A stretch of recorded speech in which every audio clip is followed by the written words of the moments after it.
నమస్తే. ఇన్నాళ్ళు నన్ను సపోర్ట్ చేస్తూ, ఎంకరేజ్ చేస్తూ మీ ప్రేమని నాకు అందిస్తున్న ప్రతి ఒక్కరికి కృతజ్ఞతలు.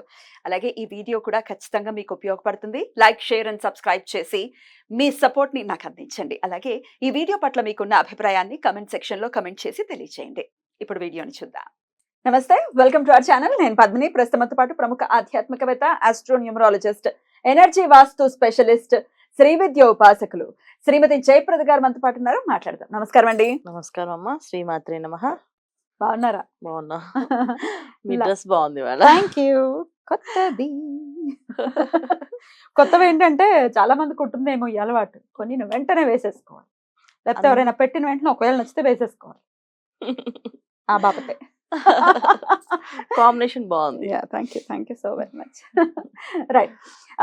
లగ్నాల వారీగా మీరు చెప్తూ ఉన్నారు ఏ లగ్న జాతకులు ఎలా ఉంటారు అనేది. లగ్నం అనేది డెఫినెట్ గా అదే ఇంపార్టెంట్ రోల్ ని ప్లే చేస్తుంది. అవును. చాలా మందికి ఈ విషయం మనం మీరు చెప్తూ ఉన్నారు లగ్నం అనేది ఎలా చూసుకోవాలి అంటే అది ఎవరికి వారు చూసుకునేటటువంటి పరిస్థితి తెలియకపోవచ్చు. అవును. ఎవరైనా జ్యోతిషుల దగ్గరికి వెళ్తే ఆ చాట్ లో ఖచ్చితంగా లగ్నాన్ని మెన్షన్ చేసి ఉంటారు. If at all correct time ఉంటే అని మీరు కరెక్ట్ గా చెప్పి ఉన్నారు.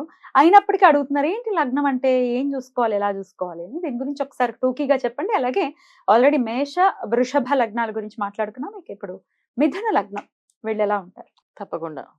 సో లగ్నాలు ఎందుకు చెప్పట్లేదు అంటే చాలా మంది కన్ఫ్యూజ్ అవుతుంటారు. వాళ్ళ రాశి నక్షత్రం అంటే చూసగానే ఓ నక్షత్రం ఇది అయితే పేరుతో కొంతమంది రాశులు చూసుకుంటుంటారు. సో వీళ్ళకి కనెక్ట్ అవ్వదు లగ్నాలు. ఏదైతే నామరాశితో చూసుకున్న వాళ్ళు, నామ నక్షత్రంతో చూసుకునే వాళ్ళకి లగ్నాల్లో లగ్నం కనెక్ట్ suit అవ్వదు. అవ్వదు. Yeah. వాళ్ళకి ప్రశ్న జ్యోతిష్యం అని చెప్పి వాళ్ళు అడిగిన సమస్యకి అప్పుడు ప్రశ్న వేస్తే ఆ ప్రశ్నకి ఒక లెక్క కడతారు. ఆ లెక్కలో వచ్చినప్పుడు ఆ టైంకి ఏ లగ్నం నడుస్తుందో ఆ లగ్నంతో వాళ్ళకి వేసిన ప్రశ్న ఆ పని అవుతుందా అవదా అనేది Right. చెక్ చేసి అది లగ్నం వేసి చెప్తారు వాళ్ళకి. సో ఇలా అయితే ఉంటుంది. సో టైం అక్యురేట్ గా ఉన్న వాళ్ళకి లగ్నం తెలుస్తుంది. Right. ఎందుకంటే డేట్ ఆఫ్ బర్త్ ఉంటే సరిపోదు. దానికి టైం పని అక్యురేట్ గా వాళ్ళకి ఉండాలి. సో పలానా టైంలో పుట్టాము, ఈవినింగ్ 4:30కి పుట్టాము, 4:30కి ఆ రోజు ఏ లగ్నం నడుస్తుంది. కొంతమంది ఒక గంట అండి 4:30 to 5:30 అంటారు. బాబు మారిపోతాయి లగ్నాలు. 4:30, 5:30 అంటే లగ్నాలు మారే అవకాశం ఉంది. ఉంటుంది. ఒక్కోసారి సంధి లగ్నాలు పడతాయి. సంధి పడుతుంది. సంధి లగ్నాలు పడితే జీవితంలో ఏది టేస్ట్ చేయలేరు వాళ్ళు. అవునా? అంటే ఆనందంగా ఉన్నా కదా ఎందుకు ఆనందపడలేకపోతాం అంటే అదే నాకు అర్థం కావట్లేదు అనేసండి. అది అయ్యో. మ్యానుఫ్యాక్చరింగ్ డిఫెక్ట్ అని చెప్పేసి లగ్న సంధి ఉంటే ఇలా ఉంటుంది. చాలా ఇబ్బంది పడతారు. అరే చాలా ఇబ్బంది. మామూలు ఇబ్బందులు కాదు. లగ్న సంధి వస్తే లైఫ్ చాలా ప్రాబ్లమ్స్ ఉంటాయి. సో జాతకం వైజ్ మామూలుగా చూసే వాళ్ళకి చాట్లు చూసుకుంటే బానే ఉంది మనది ఈ లగ్నం అనుకుంటారు. కానీ దాని నెంబర్స్ కౌంటింగ్ చేస్తాం కదా నెంబర్స్ అని ఎన్ని డిగ్రీస్ ఉన్నాయని చెక్ చేసినప్పుడు ఆ డిగ్రీ అని సంధిలో పడింది అంటే ఇంకా లైఫ్ చాలా డిస్టర్బెన్స్ ఇక చెప్పలేం. అది అన్ని మ్యాచ్ అవ్వవు. ఏ విషయాలు వాళ్ళకి చెప్పిన అది వింశోదయ దశలో కూడా మ్యాచ్ అవ్వవు. ఇబ్బంది పడుతుంటారు. ఇలా రకరకాలమైన ఇబ్బంది పడడం వల్ల ఏం చేస్తారంటే జ్యోతిష్యులు అందరం కలిపి ఏం చేస్తామంటే అసలు లగ్నం గురించి మాట్లాడడం మానేస్తాం. సో నక్షత్రం ఇది, రాశి ఇది. సో ఇప్పుడు అంటే మేము సంధి లగ్నాలు పడినప్పుడు ఏమవుతుందంటే 2 లగ్నాలకి కంపేటబిలిటీగా రెమెడీస్ ఇస్తాం వాళ్ళకి. ఇది చేయమ్మా, ఈ పరిహారం కొంచెం చెయ్యి అని చెప్పేసి. ఇలా చేయడం వల్ల ఏంటంటే వాళ్ళకి రెండిట్లో ఏదో ఒకటి ఎనర్జీ పనిచేసి ముందుకు వెళ్ళవచ్చు. అందుకని అసలు లగ్నం అనేది తెలియదు ఎవరికి. చాలా మందికి తెలియదు. ఒకవేళ ఇవాళ రోజు చాలా మందికి ఈజీగా లగ్నం తెలుసుకోవాలంటే ఓ date of birth, time of birth, ఒక కుండలి సాఫ్ట్వేర్ లాంటివి ఏవో సాఫ్ట్వేర్స్ ఇవాళ చాలా ఉన్నాయి కదా. ఆ సాఫ్ట్వేర్స్ లో వాళ్ళ పేర్లు, డేట్ ఆఫ్ బర్త్ కూడా వేసుకుని సో నేను నాకు జ్యోతిషం అనాలిసిస్ చేస్తున్నా, నాకు వచ్చు అన్న వాళ్ళకి లగ్నం ఈజీగా తెలుస్తుంది. ఇక మిథున లగ్న జాతకులు వీళ్ళ గురించి పరిపరి విధములుగా వినటం జరిగింది. నడిచే ఎన్సైక్లోపీడియా వాళ్ళు మాత్రమే మిథున లగ్నంలో పుడతారు అని, మరి ఎండ్ ఆఫ్ ది డే చాలా బ్రెయినీగా ఉంటారు అని వినటం జరిగింది. What is your analysis? మిథున లగ్నం అనేది చాలా మంచి వాళ్ళు అన్న. లగ్నం అది బుధుడు లగ్నం అది. సో దిస్వభావ రాశి అది. అంటే ఏంటంటే వీళ్ళు దేనికైనా సిద్ధహస్తులు అనమాట. ఏ పనులు చేయడానికైనా. సో అది మంచి అవని చెడవని. ఇది మంచి చేయాలని రూల్ ఏం లేదు. అలాగే చెడు పనులు చేయకూడదని రూల్ కూడా లేదు వీళ్ళకి. సో వాళ్ళకి నచ్చిన విధంగా వాళ్ళు వెళ్ళగలుగుతారు. సో వాళ్ళకంటూ ఒక మైండ్ సెట్ అనమాట. ఏంటంటే నేను చేసేది న్యాయమా, ధర్మమా అని వాళ్ళకి అనాలిసిస్ చేసుకునే శక్తి ఉన్నవాళ్ళు. సో చాలా మంది ఈ లగ్నంలో పుట్టిన వాళ్ళు చాలా మంచి భక్తి, పూజ, సేవ, ప్రజలకి ఏదో ఒకటి చేసి పెట్టాలనే తపన ఉన్న వాళ్ళు కూడా ఉన్నారు. ఏంటి ఇదే లగ్నంలో పుట్టిన వాళ్ళు ప్రజలు పీడించుకు తినే వాళ్ళు కూడా ఉన్నారు. ఇదే లగ్నం మళ్ళీ. సో ఇక్కడ ఏంటి అంటే వీళ్ళది అంటే మళ్ళీ దానికి అక్కడ జాతకంలో లగ్నంతో పాటు ఎవరెవరు గ్రహాలు ఎలా చూస్తున్నాయి, చూపులు ఎలా ఉన్నాయి, దీన్ని బట్టి ఉంటుంది అనమాట. కాకపోతే మిథున లగ్నంలో పుట్టిన వాళ్ళకి మెయిన్ ఏంటంటే తెలివితేటలు ఎక్కువగా ఉంటాయి. తెలివితేటలు, ఏ పనైనా ఎలా చేయాలనేది వాళ్ళ దగ్గర ఈజీగా ఉంటుంది. బ్రెయినీస్. బ్రెయిన్స్ మామూలుగా కాదు. అంటే మనం ఒక సమస్య చెప్తే వీళ్ళు దానికి పరిష్కారం వెంటనే చెప్పేస్తుంటారు. ఇది పరిష్కారం అని చెప్పేసి. బాధపడడం కానీ, అయ్యో కుంగిపోవడం కానీ, మనం చేయలేమని అనుకోవడం కానీ, నా వల్ల కాదనడం కానీ, ఇలాంటివి ఏమి వీళ్ళ దగ్గర నుంచి రావు. చేసుకొని వెళ్ళిపోతారు. కొంతమందికి జాతకంలో యోగాలు సరిగా లేనప్పుడు మిథున లగ్నం పడినప్పుడు కూడా చాలా మొండిగా తయారవుతారు. బాగా తాంత్రిక పూజలు ఎక్కువగా చేస్తుంటారు.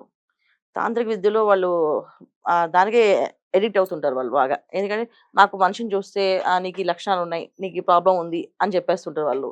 నిజంగా వాళ్ళకి అది తెలుస్తుంది. అమ్మో ఇంట్యూషన్ అవును. పవర్ ఉంటుందా? మీరు ఎలా చెప్పారు మాకు అని అనేసి, నాకు అది కనెక్ట్ అవుతుంది అని చెప్పేసి అని చెప్తుంటారు. సో అంటే వాళ్ళకి ఉన్న తెలివితేటలు ఇలా యూజ్ అవుతాయి. అకల్ట్ సైన్సెస్ మీద వాళ్ళకి ఈజీగా ఇంట్రెస్ట్ ఉంటుంది. ఇంట్రెస్ట్ ప్లస్ ఏంటంటే మానసికంగా దగ్గరగా ఉంటారు వాటికి ఎక్కువగా వాళ్ళు కొంతమంది. అని అన్ని జాతకులు అందరూ ఉంటారని కాదు. మిథున లగ్నంలో పుట్టిన వాళ్ళకి 90% అవకాశం ఉన్నాయి. వీళ్ళు బాగా అటాచ్ అవ్వడం, శాస్త్రాల మీద కానీ, కొన్ని శాస్త్రాలని వెతికి తీయడంలో వీళ్ళు ముందుంటారు. సో మనం వెతుకుదాం, అసలు అదేంటో తెలుసుకోవాలి అని చెప్పేసి. ఎందుకంటే క్రియేటివిటీ అని చెప్పేసి అంటాం. మిథున రాశి అంటేనే క్రియేటివిటీ అని చెప్తూ ఉంటాం కదా. కాకపోతే ఏంటంటే మిథున లగ్నం అన్నప్పటికీ ఏమవుతుందంటే ఇంకా మొండిగా తయారవుతారు వాళ్ళు. ఖచ్చితంగా చేసి తీరాల్సిందే, చేసుకోవాల్సిందే అని చెప్పేసి. ఫైనల్గా వీళ్ళు మంచివాళ్ళ చెడ్డవాళ్ళ అంటే మంచివాళ్ళే, చెడ్డవాళ్ళు అయితే కాదు.